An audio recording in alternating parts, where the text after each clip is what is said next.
Hello అండి. ఇలాంటి water tins అయితే అందరిళ్లలో ఉంటాయి కదా. కాకపోతే ఈ వాటర్ టిన్స్ నుంచి వాటర్ అయితే మనం కింద కొంచుకునేటప్పుడు ఆ వాటర్ అనేది సైడ్కి పడిపోవడం కానీ లేదంటే డైరెక్ట్గా వాటర్ బాటిల్స్లో ఫిల్ చేసుకోవాలన్నా కష్టంగా ఉంటుంది. అలా కాకుండా ఈ చిన్న ట్రిక్ అయితే ఫాలో అవ్వండి. దీనికోసం మన ఇళ్లలో ఉండేటువంటి థమ్స్అప్ బాటిల్ అయినా పర్లేదు, లేదంటే ఏదైనా వాటర్ బాటిల్స్ని ఫ్రెష్గా ఉండేది తీసుకొని దానికైతే ఒక హోల్ చేసుకోండి. ఆ హోల్ వచ్చేసి ఈ వాటర్ టిన్ క్యాప్ ఉంటుంది కదండి, దానికి సైజ్ తగ్గట్టు కరెక్ట్గా పెట్టుకోండి. తర్వాత ఈ బాటిల్ని పైనుంచి ఆ వాటర్ టిన్లో అయితే ఇలా దించేసేసి చక్కగా నీళ్ళని అయితే వంపుకోవచ్చు అనమాట.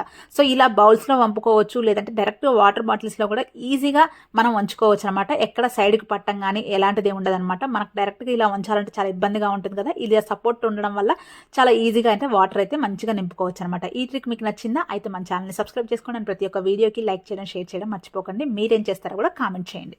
నెక్స్ట్ టిప్ వచ్చేసి, మనం జనరల్ గా ఇల్లు క్లీన్ చేసుకున్నప్పుడు కంపల్సరీగా కట్టెలను అయితే వాష్ చేసుకుంటా ఉంటాం కదా. ఈ మధ్య కాలంలో మనం కర్టన్స్ తో సహా మనం వాషింగ్ మిషన్ అయితే వేస్తా ఉన్నాం. సో ఇలా కర్టన్స్ వాష్ చేసేటప్పుడు కొన్ని కర్టన్స్ కి ఈ విధంగా స్టీల్ రాడ్ హోల్స్ అయితే ఉంటాయి కదా. వీటిని మనం వాషింగ్ మిషన్ లో వేసినప్పుడు అవి ఊడిపోవడం కానీ లేదంటే వాషింగ్ మిషన్ గ్లాస్ కి అయితే గీతలు పట్టడం లాంటివి జరుగుతూ ఉంటాయి. సో అలా కాకుండా ఈ చిన్న ట్రిక్ అయితే ట్రై చేయండి. కట్టన్లు వాష్ చేసేటప్పుడు ఇలా కట్టన్ అంతా వీడియోలో చూపించిన విధంగా ఒక దగ్గరికి తీసుకొని ఆ హోల్స్ మధ్యలో మీ దగ్గర ఉన్న ఒక థ్రెడ్ అయితే తీసుకోండి. థ్రెడ్ అయినా పర్లేదు, ఒక లేస్ అయినా, షూ లేస్ ఉంటుంది కదా, అదైనా తీసుకొని వీడియోలో చూపించిన విధంగా టై చేసుకోండి.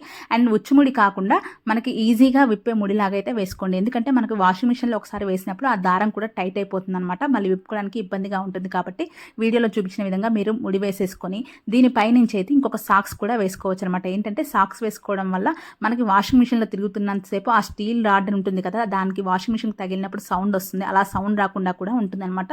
సో మీ దగ్గర ఏమైనా ఫ్రెష్గా ఉన్న సాక్స్ కానీ లేదంటే వాష్ చేసి ఉన్నటువంటి సాక్స్ కానీ దాన్ని అయితే వేసేసుకోవచ్చు అనమాట. లేదు అనుకుంటే నార్మల్గా మనం ముడి వేసుకొని కూడా మనం వాషింగ్ మిషన్లో అయితే వేసుకోవచ్చు అనమాట. ఇదైతే చాలా యూస్ఫుల్గా ఉంటుందండి. ఒకసారి ట్రై చేసి ఎలా ఉందో తప్పకుండా కామెంట్ చేయండి.